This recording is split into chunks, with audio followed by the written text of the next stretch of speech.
विद्यार्थियों, हम लोग पहले अध्याय के अंतर्गत हम लोगों ने देखा कि भौतिक विज्ञान में क्या पढ़ते हैं, अर्थात भौतिक विज्ञान पढ़ने का मुख्य उद्देश्य क्या होता है और इसमें पढ़ते क्या हैं, इसके बारे में हम लोग पहले अध्याय जिसका नाम था भौतिक जगत, उस पाठ के अंतर्गत अध्ययन किया और जिसमें हम लोगों ने ये देखा कि भौतिक विज्ञान में हम प्रकृति के बारे में अध्ययन करते हैं। प्रकृति में जो घटनाएं घटित हो रही हैं उनको हम देखते हैं, उनके कारण क्या हैं, उस कारण का अध्ययन करते हैं। किसमें? भौतिक विज्ञान के अंतर्गत, मतलब जो हमारे आसपास घटनाएं घटित हो रही है, उन वो घटनाएं क्यों हो रही हैं, कैसे हो रही हैं, बार बार वो घटनाएं क्यों दोहराई जा रही हैं, इन सभी कारणों या इन प्रश्नों का जवाब हमें कहाँ मिलता है? भौतिक विज्ञान के अंतर्गत मिलता है। इसमें मैंने संक्षिप्त में प्रथम जो फर्स्ट चैप्टर था उसको समझाया था। अब अपना जो दूसरा चैप्टर है अध्याय 2 मात्रक एवं मापन, इस अध्याय को हम लोग पढ़ते हैं। तो अभी जो हम लोगों ने चैप्टर में देखा कि भौतिक विज्ञान में हम क्या पढ़ते हैं? प्रकृति के बारे में। तो जब प्रकृति के अध्ययन की बात करते हैं तो प्रकृति के जो भाग हैं हम वहाँ से अध्ययन प्रारंभ करते हैं। प्रकृति के घटक क्या हैं? जो भी हमारे आसपास दिखाई देती हैं वस्तुएं, वो सभी क्या कहलाती हैं? प्रकृति के घटक कहलाते हैं। और इन घटकों का हम अध्ययन करते हैं। जब हम घटकों के अध्ययन करते हैं तो उनके गुण क्या है, उन गुणों का हम यहाँ पर व्याख्या करेंगे। जैसे जब हम उदाहरण के लिए अगर हम बात करते हैं, प्रकृति का चौक है। चौक क्या है? ये प्रकृति का ही एक घटक है। और इसके अगर हम देखें, जब हम इसके बारे में अध्ययन करना चाहते हैं तो हम इसको अच्छी प्रकार से देखते हैं। तो इसकी हमको लंबाई कितनी मिलती है, हम देखते हैं इसकी लंबाई इतनी है। फिर हम दूसरा अगर मान लीजिए हम उठा के देखते हैं, पेन है हमारे पास, अब इसको हम देखते हैं तो इसकी लंबाई, पहले चौक की लंबाई कितनी थी? इतनी है। लेकिन जब हम पेन की अगर बात करें, क्या पेन इस आकार में आता है? नहीं, इसकी लंबाई बढ़ गई। मतलब ये दो जो घटक हैं इनके बारे में जब अध्ययन किया तो हमने देखा इसकी लंबाई इतनी है और पेन की लंबाई क्या हो रही है? ज़्यादा है। मतलब हमें एक राशि प्राप्त हो गई यहाँ से। मतलब इस पदार्थ का, एक पदार्थ ये जो है, जो प्रकृति का घटक चौक, इसकी लंबाई कम है। दूसरा प्रकृति का घटक ये पेन अगर हम बात करें, इसकी लंबाई क्या है? ज़्यादा है। तब यहाँ से हमको एक राशि पता चलती है, क्या? लंबाई। मतलब हम लोग इसमें जो दूसरा चैप्टर है मात्रक एवं मापन में सबसे पहला टॉपिक हम अध्ययन करेंगे भौतिक राशि। अपना सबसे पहला टॉपिक है भौतिक राशि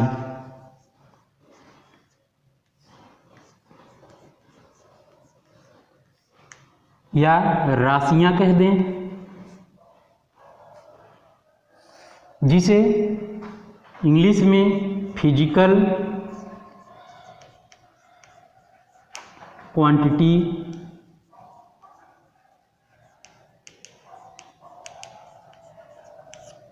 फिजिकल क्वांटिटीज बोलते हैं। अब ये भौतिक राशियाँ होती क्या हैं? तो अभी मैंने बताया जो प्रकृति के घटक हैं, जब उनका घटकों का अध्ययन करते हैं तो उनके गुण प्राप्त होते हैं। उन गुणों का हम अगर व्याख्या करते हैं तो वहाँ से जो है हम यहाँ पर जैसे हमने चौक और पेन को लिया तो इसमें लंबाई का जो है अंतर प्राप्त हुआ। चौक की लंबाई कम, पेन की लंबाई ज़्यादा, मतलब हमको एक राशि प्राप्त हुई। उस राशि का नाम क्या दिया गया? उस राशि का नाम दिया गया लंबाई। मतलब यहाँ से हमें क्या प्राप्त हुआ कि भौतिक राशियाँ क्या होती हैं। प्रकृति के जो भी घटक हैं, या ऐसे कह लो प्रकृति में उपस्थित वे पदार्थ जिनका मापन हम कर सकते हैं, मतलब जिन पदार्थों का हम मापन कर सकते हैं उन्हीं पदार्थों को हम क्या नाम देते हैं? भौतिक राशियाँ। जिन्हें मापा जा सकता है, तौला जा सकता है, वो सभी क्या कहलाती हैं? भौतिक राशियाँ। तो इसमें हम क्या लिखते हैं? जिन्हें संक्षिप्त में जिन्हें मापा या तौला जा सके।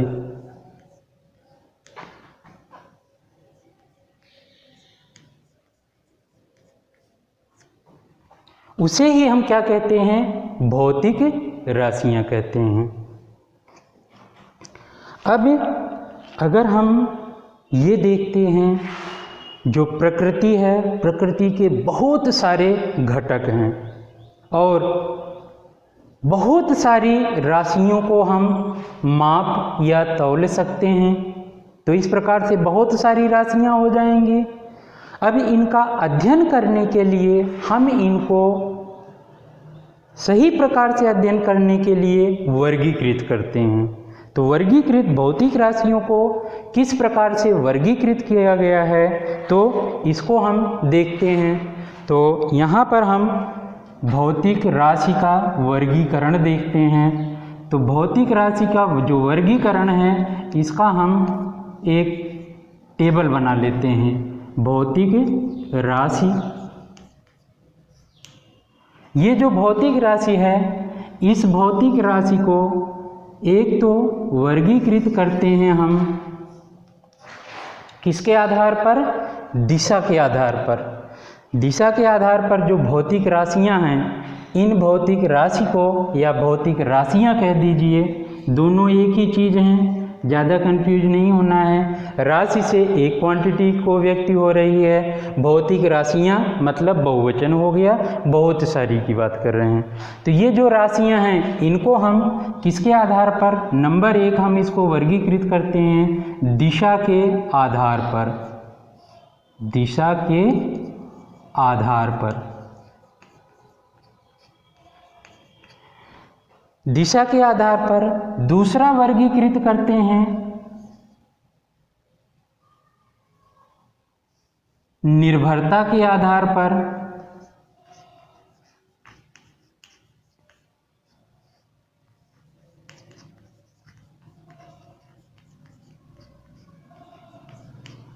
निर्भरता के आधार पर मतलब किस किस पर वो निर्भर कर रही हैं। दिशा कैसी है, सदिश या अदिश, तो इसके बारे में भी हम देखें। सबसे पहले दिशा के आधार पर उसको वर्गीकृत करते हैं, दूसरा निर्भरता के आधार पर, तीसरा आता है इसमें हम विमा के आधार पर। इसको हम विमा के आधार पर।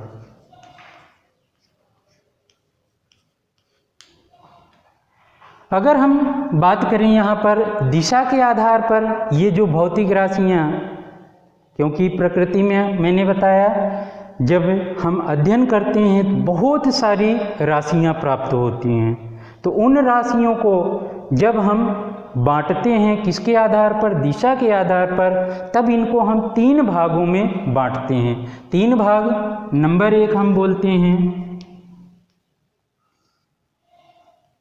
सदिश राशि,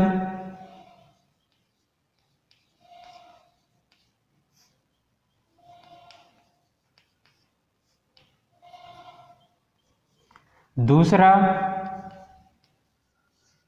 अदिश राशि,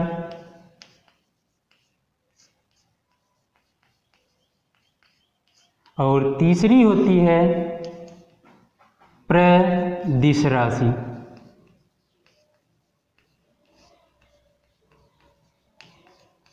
तो जो भौतिक राशियां हैं दिशा के आधार पर कितने भागों में बांटा गया? 3 भागों में, सदिश राशि, अदिश राशि और प्रदिश राशि। तो ये 3 भाग होते हैं किसके आधार पर? दिशा के आधार पर। इसी तरीके से निर्भरता के आधार पर कितने भागों में बांटा गया है? तो निर्भरता के आधार पर हम देखें तो ये भौतिक राशियां 2 प्रकार की होती हैं। 2 प्रकार कौन कौन से? एक तो बोलते हैं मूल राशि, दूसरी होती है व्युत्पन्न राशि।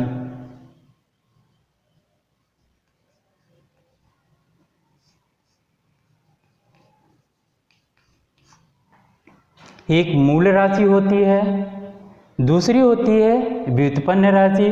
अभी हम सभी का एक एक करके डिटेल में अध्ययन करेंगे। तो इसका अभी केवल वर्गीकृत एक ग्राफ नेचर में हम देख लेते हैं। तो निर्भरता के आधार पर ये मूल राशि और व्युत्पन्न राशि होती है। फिर उसके बाद विमा के आधार पर भी 2 प्रकार की होती है। एक तो हम बोलते हैं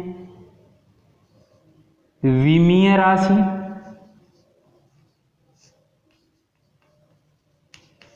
और दूसरी होती है विमाहीन राशि।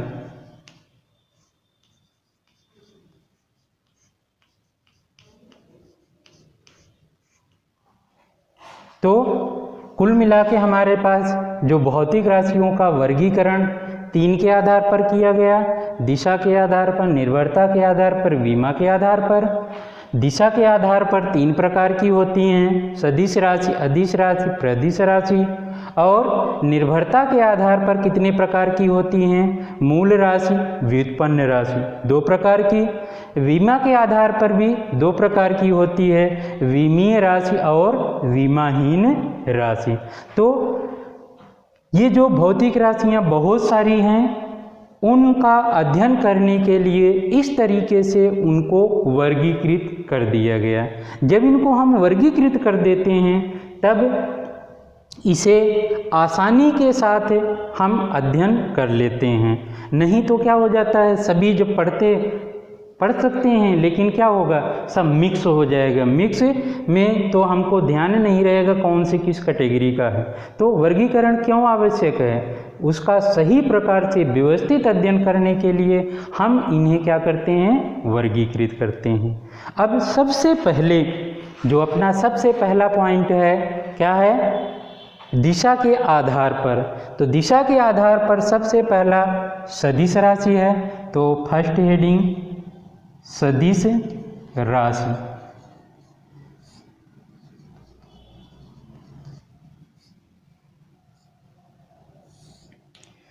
सदिश राशि, अब इसमें अगर हम बात करें, नाम से ही पता चल रहा है सदिश, मतलब इनका अगर हम संधि विक्षेप करें तो संधि विक्षेप से हमको क्या पता चलता है? सदिश अर्थात दिशा सहित।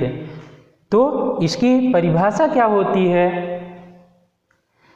वे भौतिक राशियां जिनमें परिमाण के साथ साथ दिशा भी होती है, उन्हें हम क्या नाम देते हैं? सदिश राशि। तो जिनमें परिमाण और दिशा दोनों पाई जाती है उसको तो हम क्या बोलेंगे? सदिश राशि। सदिश राशि के उदाहरण की अगर हम बात करें, किसमें दिशा होती है? जैसे सबसे अगर सरल जो डेली लाइफ में हम देखते हैं बल। बल क्या है? बल सदिश राशि है। क्यों सदिश राशि है? क्योंकि इसमें जो दिशा है वो एक निश्चित दिशा में लगता है, या ऐसा कहा जाए बल सदैव एक फिक्स दिशा में ही कार्य करेगा, परिणामी बल। या आगे दूसरा उदाहरण हम बात करें विस्थापन। विस्थापन क्या है? सदिश राशि है। वेग सदिश राशि है। त्वरण सदिश राशि है। विद्युत क्षेत्र सदिश राशि है। तो ऐसे बहुत सारी राशियां आपको सदिश राशियां मिलती हैं। क्यों होती हैं उसके बारे में भी हम अध्ययन करेंगे। जैसे जैसे उन राशियों को देखेंगे, अध्ययन करेंगे, तो उनको सदिश में, तो सदिश को किस तरीके से प्रदर्शित किया जाता है इसका भी अध्ययन करेंगे। तो अभी हम केवल सदिश राशि होती क्या उस पर ध्यान देते हैं। तो इसमें दिशा और परिमाण दोनों होता है। तो सदिश की परिभाषा क्या होती है? जिसमें शॉर्ट में, जिसमें दिशा एवं परिमाण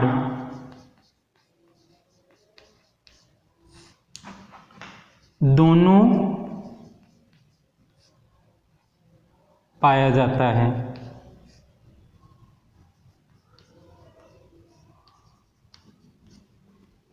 उदाहरण के लिए, उदाहरण तो हम कहते हैं विस्थापन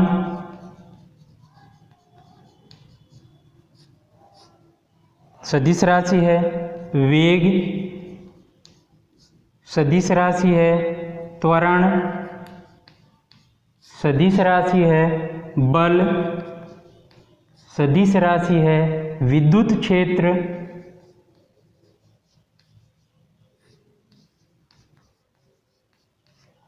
ऐसे बहुत सारी जो है राशियां हैं जो सदिश राशि में आते हैं।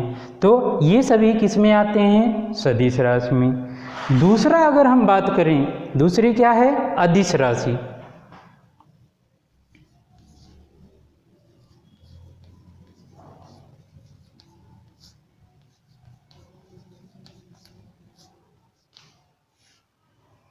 अदिश राशि क्या है? नाम से, हेडिंग से ही क्या पता चल रहा है? अदिश अर्थात जिसमें दिशा न हो। क्या होगा? केवल और केवल परिमाण। अर्थात परिभाषा में हम क्या कहेंगे? जिसमें केवल परिमाण होता है उस राशि को हम क्या नाम देंगे? अदिश राशि। तो अदिश राशि में लिखेंगे वे राशि या वे राशियां जिनमें केवल परिमाण होता है उसे हम क्या बोलेंगे? अदिश राशि। जिसमें केवल परिमाण है, इसमें क्या है? परिमाण और दिशा दोनों है। तो केवल परिमाण है तो वो नाम हो जाएगा अदिश। और उदाहरण की अगर हम बात करें तो उदाहरण दूरी, चाल, फिर आवेश, ये सभी क्या हैं? ये सभी जो है हम कहेंगे अदिश राशियां हैं। अब अगर हम थोड़ा से इसको हम गौर करें, गौर क्या करना है? यहाँ पर देखें दो राशियां हमको नज़र आ रही हैं। एक तो विस्थापन है, दूसरी है दूरी। विस्थापन और दूरी हम लोग 8वीं क्लास में भी पढ़ चुके हैं। विस्थापन क्या होता है और दूरी क्या होता है। तो उसमें हम लोगों ने पढ़ा क्या है? मान लीजिए एक बिंदु ए है, दूसरा बिंदु बी है।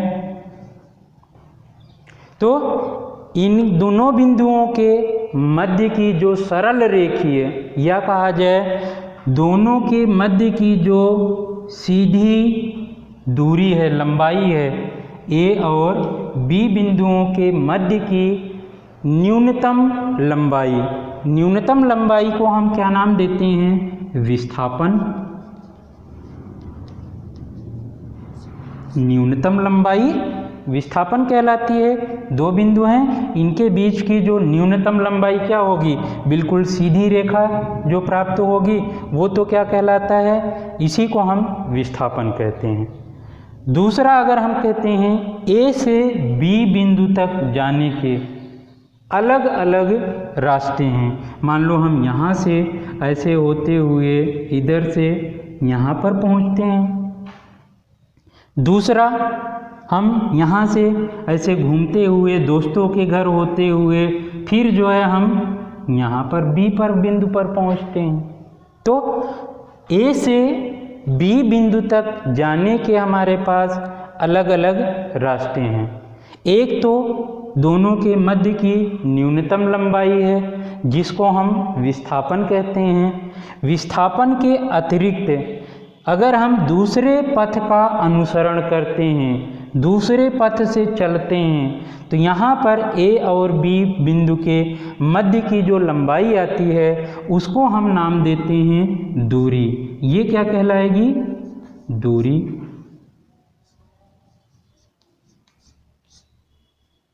तो दूरी और विस्थापन दोनों समझ में आ गया। पुनर्दोहरा रहा हूँ, विस्थापन दो बिंदुओं के मध्य की जो न्यूनतम लंबाई होती है उसको तो हम विस्थापन कहते हैं। और विस्थापन के अतिरिक्त अगर हम किसी दूसरे पथ से हम बी बिंदु तक या प्रारंभिक बिंदु से अंतिम बिंदु तक पहुँचते हैं तो उस पथ की जो लंबाई आती है उसको हम नाम देते हैं दूरी। अब देखिए, प्रश्न मतलब ध्यान किस पर देना है, ये क्या है, ए से बी की बात कर रहे हैं, मतलब यहाँ की लंबाई, ये भी लंबाई है। और ए से बी तक जब हम इस पथ से चलते हैं मतलब ये भी लंबाई ही तो तय हो रही है, ये भी लंबाई है। दोनों लंबाई है और लंबाई को मापने के लिए हम सामान्य मात्रक मीटर का उपयोग करते हैं। आगे हम इसमें पढ़ेंगे, ये मूल राशि होती है। तो सबसे पहले अगर हम बात करते हैं, यहाँ पर ये विस्थापन भी लंबाई है, दूरी भी लंबाई है। इसको मापने के लिए हम कहते हैं इतने मीटर मान लो चले। विस्थापन को मापने के लिए लंबाई मतलब इतने मीटर हमने दूरी तय लंबाई तय किया, तो ये इसका मात्रक भी मीटर होता है, इसका भी मात्रक मीटर होता है। लेकिन अब यहाँ पर अगर हम बात करें, ये तो सदिश राशि हो जाती है, ये अदिश राशि हो जाती है। कैसे, सब कुछ समान है। ये भी लंबाई वाली राशि है विस्थापन, दूरी भी लंबाई वाली राशि है, इसका भी मात्रक मीटर, इसका भी मात्रक मीटर ही है। लेकिन इसको सदिश बोल देते हैं, इसको अदिश बोल देते हैं। क्यों? तो इसको हमको यहाँ से अगर हम समझेंगे तो ये सदिश और अदिश दोनों का कॉन्सेप्ट अच्छे से समझ सकते हैं। ध्यान दीजिए, जब हम विस्थापन के रास्ते से ए से बी बिंदु तक चलते हैं, मतलब बिल्कुल सीधी रेखा में, तब अगर हमको मान लीजिए उदाहरण के लिए यहाँ से मैं चलना प्रारंभ करता हूँ और हमको गेट तक जाना है, और जाना किस रास्ते से है, हमको इसी सीधे रास्ते से जाना है, तो हमारे फेस की जो डायरेक्शन होगी सदैव क्या रहेगी, निश्चित एक दिशा में रहेगी। अब यहाँ पर दिशा फिक्स है, मतलब यहाँ पर जब हम सीधी रेखा में चलेंगे तो दिशा क्या होगी, फिक्स। यहाँ पर दिशा क्या है, प्रत्येक बिंदु पर देखो दिशा निश्चित आ रही है, यहाँ दिशा निश्चित है। अब दूसरे की बात करते हैं, दूरी पर। अगर मान लो हमको वहीं दरवाजे पर पहुँचना है लेकिन हम थोड़ा से घूम कर ऐसे चलते हैं, तो हम देख रहे हैं बार बार हम क्या हो रहे हैं, मुड़ रहे हैं। मतलब जब ए से बी बिंदु पर पहुंचेंगे तब उस स्थिति में देखिए यहाँ से प्रारंभ करते हैं चलना, तो यहाँ पर हमारी दिशा बदल जा रही है, फिर पुनः जो है यहाँ पर दिशा बदल जा रही है, आगे दिशा बदल रही है। ऐसे इस तरह से हर एक बिंदु पर दिशा क्या हो रही है, बदल रही है। दिशा निश्चित नहीं है, लेकिन विस्थापन की केस में क्या है, सदैव दिशा निश्चित है, मतलब इसमें दिशा निश्चित है, यहाँ पर दिशा परिवर्तित हो रही है। इसीलिए जो सदिश विस्थापन है, विस्थापन को तो हम सदिश कहते हैं, और जो दूरी है उसको हम क्या नाम देते हैं, अदिश, क्योंकि इसमें दिशा निश्चित नहीं है, बट इसमें अगर हम बात करें दिशा निश्चित है। तो अब यहाँ से आपको सदिश और अदिश का कॉन्सेप्ट अच्छे से समझ में आ गया होगा। अगला तीसरी राशि आती है प्रदिश राशि। प्रदिश राशि क्या होती है, ये जैसे उदाहरण के लिए अगर हम बात करें, कोई पत्ता गिरता है, जब पेड़ से कोई पत्ता गिरता है तो वो एक ऐसे निश्चित दिशा में नहीं आता है, वो हवा में ऐसे इधर उधर लहराते हुए चलता है, फिर आके जो है ज़मीन पर पड़ता है। मतलब वे राशियाँ जिनका परिमाण और दिशा समय के साथ में परिवर्तित होता है, उसे ही हम क्या नाम देते हैं, प्रदिश राशि। मीन्स दिशा भी परिवर्तित हो रही है, परिमाण भी परिवर्तित हो रहा है, जो त्रिविमी गति होती है जिनमें, वही राशियाँ क्या कहलाती हैं, प्रदिश राशियाँ। तो सदिश, अदिश और तीसरी प्रदिश।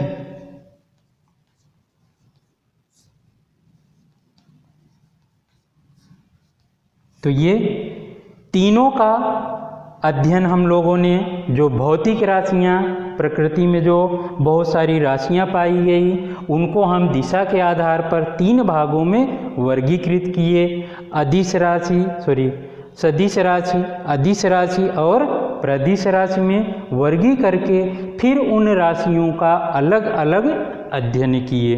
तो यहाँ पर ये तीनों राशियों का हम लोगों ने देखा। नेक्स्ट अपना निर्भरता के आधार पर मूल राशि और व्युत्पन्न राशि, इसको हम अगले लेक्चर में देखेंगे।